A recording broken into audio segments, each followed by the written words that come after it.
অভিয়াছলি BTCত আমি big brother হ'ম। হাগ্ৰামা মহিলাৰী ডাঙৰীয়াৰ নেতৃত্বত BPF ইয়াত বিগ ব্ৰাদাৰ হ'ব আৰু NDAৰ অংশীদাৰ হিচাপে BJPও খুব বেছি আসন ইয়াত ল'ব বুলি মই নাভাবোঁ। তেওঁলোকে 3-4খন আসনতে সীমিত থাকিব আৰু তাৰ ভিতৰত টংলা, ওদালগুৰি, গুৰেশ্বৰ, তামোলপুৰ এনেকুৱা ধৰণে তেওঁলোকে আইডেণ্টিফাই কৰি অনানুষ্ঠানিক নিশ্চয় আলোচনা হৈছে, তেনেকুৱা হৈছে বুলি কৈছে। বিচাৰিতো বিচাৰিবই, কোনোবা 3টাতো আমি দিবই লাগিব বা 2টাতো দিবই লাগিব কোনোবা। গতিকে সেই হিচাপে আমাৰ দলে কোনকেইটা দিয়ে আৰু তেওঁলোকেও কোনকেইটা ল'বলৈ ইচ্ছা কৰে তাৰ ওপৰত ডিপেণ্ড কৰিব। মই পানেৰী সমষ্টিৰ মই বৰ্তমান কালাইগাঁৱৰ বিধায়ক। আমি এতিয়াও অন্য বিধায়ক হিচাপে লিখিব নোৱাৰোঁ, কালাইগাঁৱৰে বিধায়ক আমি। আৰু কালাইগাঁও সমষ্টিটোত ডিলিমিটেশ্যনৰ পিছত 2টা ঠাইত পৰিলে, আধা পৰিলে ভেৰগাঁও সমষ্টিত, আধা পৰিলে টংলা, অলমষ্ট সমান ঠাই পৰিছে। গতিকে যদিও মই উপসভাপতি দলৰ বৰ্তমান বিধায়িনী দলৰ দলপতি মই BPFৰ, কিন্তু তথাপি ভাবোঁ যে দলে যিটো সিদ্ধান্ত লয় সেই সিদ্ধান্তৰ সৈতে মই যাব লাগিব। আৰু টংলাটো আধা পৰে, ভেৰগাঁওটো আধা পৰে, মই সমানে 2টাই দাবী কৰিব পাৰোঁ। আৰু মই চিটিং MLA হিচাপে দলে মোক নিশ্চয় কোনোবা এটা সমষ্টিত নিৰ্বাচন খেলাৰ কাৰণে বাছনি কৰিব। আৰু মই যোৱা 6টা মাহ ডিলিমিটেশ্যনৰ পিছত টংলাটো চোৱা চিতা কৰি আছিলোঁ আৰু টংলাটো চোৱা চিতা কৰা হিচাপে মই টংলাটোত মোক প্ৰতিনিধিত্ব কৰিবলৈ দিলে বা যুঁজিবলৈ দিলে মই বেছি ভাল পাম।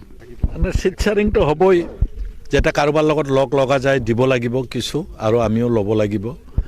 আৰু অভিয়াছলি BTCত আমি বিগ ব্ৰাদাৰ হ'ম।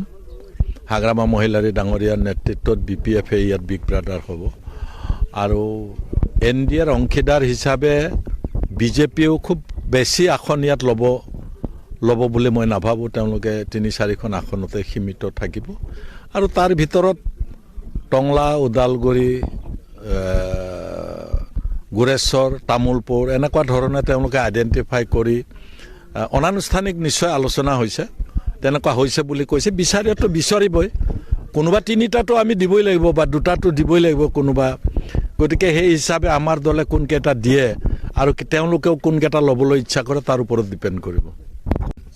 মই পানেৰী সমষ্টিৰ মই বৰ্তমান কালাইগাঁৱৰ বিধায়ক। আমি এতিয়াও অন্য বিধায়ক হিচাপে লিখিব নোৱাৰোঁ, কালাইগাঁৱৰে বিধায়ক আমি।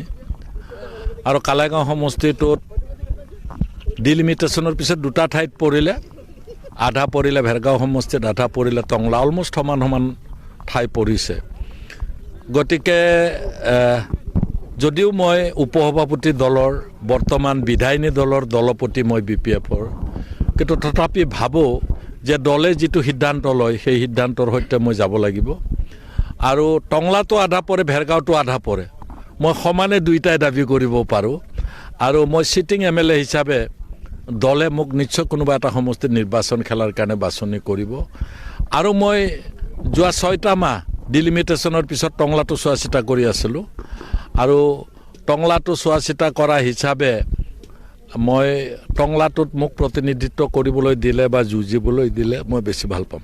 মানে চিট শ্বেয়াৰিংটো হ'বই, যেতিয়া কাৰোবাৰ লগত লগা যায় দিব লাগিব কিছু, আৰু আমিও ল'ব লাগিব।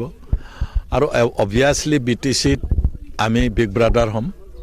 হাগ্ৰামা মহিলাৰী ডাঙৰীয়াৰ নেতৃত্বত BPF ইয়াত বিগ ব্ৰাদাৰ হ'ব আৰু NDAৰ অংশীদাৰ হিচাপে BJPও খুব বেছি আসন ইয়াত ল'ব বুলি মই নাভাবোঁ। তেওঁলোকে 3-4খন আসনতে সীমিত থাকিব আৰু তাৰ ভিতৰত টংলা, ওদালগুৰি, গুৰেশ্বৰ, তামোলপুৰ এনেকুৱা ধৰণে তেওঁলোকে আইডেণ্টিফাই কৰি অনানুষ্ঠানিক নিশ্চয় আলোচনা হৈছে, তেনেকুৱা হৈছে বুলি কৈছে। বিচাৰিতো বিচাৰিবই, কোনোবা 3টাতো আমি দিবই লাগিব বা 2টাতো দিবই লাগিব কোনোবা। গতিকে সেই হিচাপে আমাৰ দলে কোনকেইটা দিয়ে আৰু তেওঁলোকেও কোনকেইটা ল'বলৈ ইচ্ছা কৰে তাৰ ওপৰত ডিপেণ্ড কৰিব।